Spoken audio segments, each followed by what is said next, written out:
पहले उनकी तलाश जारी है। और अब बात महाकुंभ 2025 की, जहां पीपा पुलों का निर्माण शुरू हो गया है।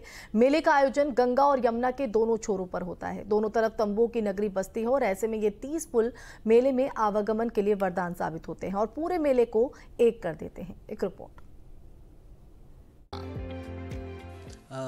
हमारा लेवलिंग का कार्य काफ़ी हद तक पूरा तेज़ी से चल रहा है और इसी क्रम में हम लोगों ने पीडब्ल्यूडी विभाग ने पॉन्टून पुल का निर्माण भी प्रारंभ कर दिया है।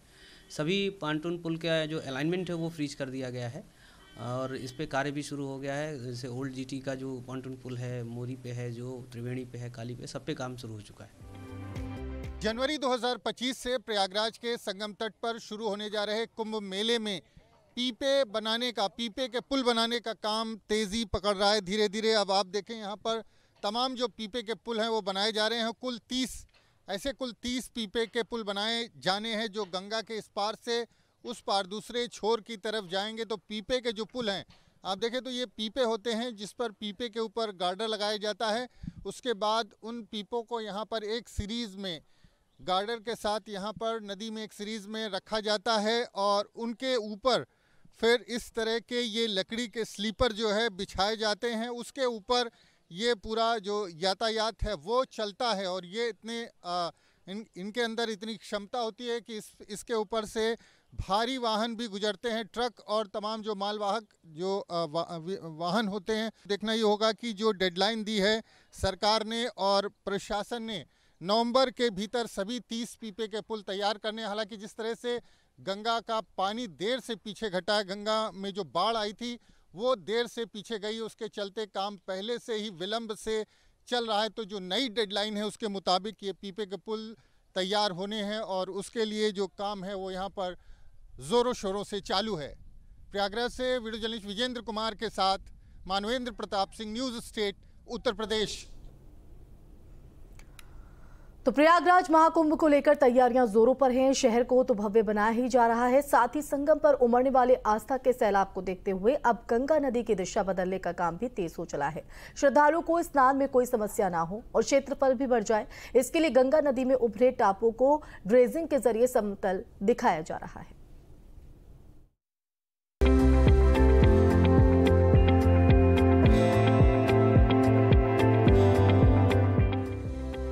मेले में गंगा के तमाम घाटों के विस्तारीकरण और गंगा की धारा के एकीकरण के लिए ड्रेजिंग टेक्नोलॉजी का सहारा लिया जा रहा है। तो आईआईटी गुवाहाटी की मदद से जो तमाम टापू गंगा में उभर आए हैं उनको ख़त्म करके एक धारा बनाई जा रही है। अगर आप सामने देखें तो बीच बीच में जो टापू नज़र आते हैं, इन टापुओं को काट कर जो एक ड्रेजिंग मशीन सामने आपको दिखाते हैं, ड्रेजिंग मशीन टापुओं को पानी के साथ काट करके दूसरे छोर पर फेंकती है और यहाँ पर जो गंगा का टापू बीच में दिखाई देते हैं उसकी जो बालू मिट्टी है वो इधर दूसरे साइड आ जाती है और गंगा की धारा धीरे धीरे एक हो जाती है। तो कुंभ मेले के दौरान ज़्यादा से ज़्यादा बड़ा घाट उपलब्ध हो और गंगा की धारा अगर एक हो जाएगी तो न सिर्फ उसमें गहराई होगी, प्रवाह होगा, बल्कि उसमें जो श्रद्धालु जब पहुँचेंगे तो उनके लिए ज़्यादा जो घाट का एरिया है वो भी उपलब्ध होगा। संगम क्षेत्र में गंगा के बीच उभरे टापुओं को समतल करने का काम शुरू हो गया है और गरजती ड्रेजिंग मशीनें बता रही हैं कि आयोजन कितना भव्य और विशाल होगा। दरअसल ये ड्रेजिंग मशीन टापुओं के बीच जाकर वहां की गाद और बालू को पानी के साथ खींचकर नदी के उस छोर पर फेंकती हैं जहां घाट का क्षेत्रफल बढ़ाना होता है। इससे जहां एक और श्रद्धालुओं और पर्यटकों को घाट का बड़ा मैदान मिल जाएगा, वहीं दूसरी गंगा की धारा की एकीकृत होने से गंगा का प्रभाव भी बढ़ जाता है। गत माघ मेले से ही संगम का जो एरिया है वो गंगा जी की कटान के कारण काफ़ी रिड्यूस हो गया है, काफ़ी कम हो गया है। इसके अलावा गंगा जी जब बाढ़ का पानी रिसीड होता है तो अक्सर हम लोग देखते हैं 2 धाराएं या 3 धाराएं बन जाती हैं जिससे बीच में टापू जैसी स्थिति आ जाती है, तो वो लैंड हमारे यूज की नहीं रहती है। तो गत कुंभ में भी हमने प्रैक्टिस की थी और इस बार भी हमने प्रैक्टिस की है कि इसको रिवर को चैनलाइज कर दिया जाए, मतलब जो 2 धाराएं हैं उनको एक जैसे ही बहाया जाए, मतलब चैनल में बहें एक। तो इससे हमारे फ़ायदा ये होगा कि हम लोगों को घाट बनाने में सुगमता होगी। अधिक से अधिक अगर हम लोग लैंड क्लेम कर लेंगे तो इसके निमित्त हम लोगों ने ड्रेजिंग का कार्य इसमें कराया है। इसमें आईआईटी गुवाहाटी से हम लोगों ने स्टडी कराई है, इसकी टोपोग्राफी काफ़ी स्टडी हुई है। उनके सुझाव हैं कि कहाँ पर ड्रेजिंग की जाए, कितना ड्रेजिंग की जाए, ये उनके सुझाव को लेकर ये इरिगेशन विभाग इसकी ड्रेजिंग करा रहा है। कुंभ मेला प्रशासन ने गंगा के धारा की दिशा बदलने में IIT गुवाहाटी की मदद ली है।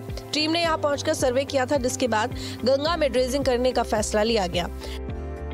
ड्रेजिंग के जरिए गंगा के बड़े जलस्तर के बीच से बालू निकाली जा रही है। गंगा का प्रवाह बदलने का काम मई-जून से शुरू हुआ था।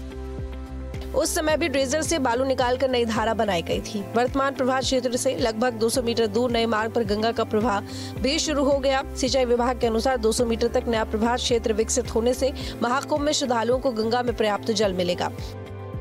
ये रिवर चैनलाइज होने के वजह से हम लोग अच्छी प्लानिंग कर सकते हैं, अच्छे से घाट हम निकाल सकते हैं और सर्कुलेटिंग एरिया का डिसीजन ले सकते हैं।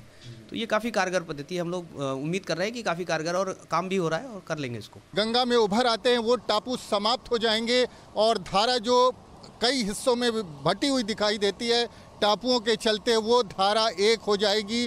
तो धारा में प्रवाह के साथ और जो गहराई है पानी की वो मिलेगी, साथ ही घाटों का विस्तारीकरण भी होगा।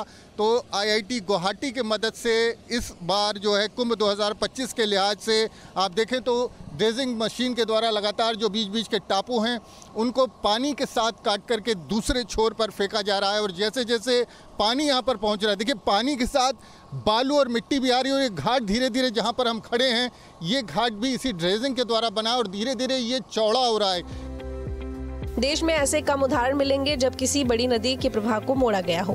मेला प्राधिकरण के मुताबिक ड्रेजिंग का काम कुंभ से पहले पूरा कर लिया जाएगा। हालांकि मेले के बाद जब बारिश का मौसम आएगा तो गंगा में दोबारा कटान शुरू होगा और गंगा का प्रवाह फिर बदल जाएगा। लेकिन ये पूरी कवायद कुंभ के लिए हो रही है और मार्च 2025 में कुंभ का समापन हो जाएगा।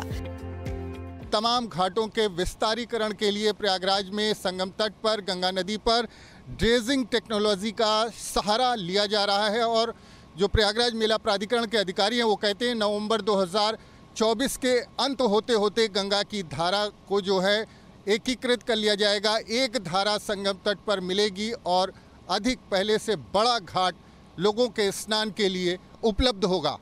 प्रयागराज से वीडियो जर्नलिस्ट विजेंद्र कुमार के साथ मानवेंद्र प्रताप सिंह, न्यूज़ स्टेट,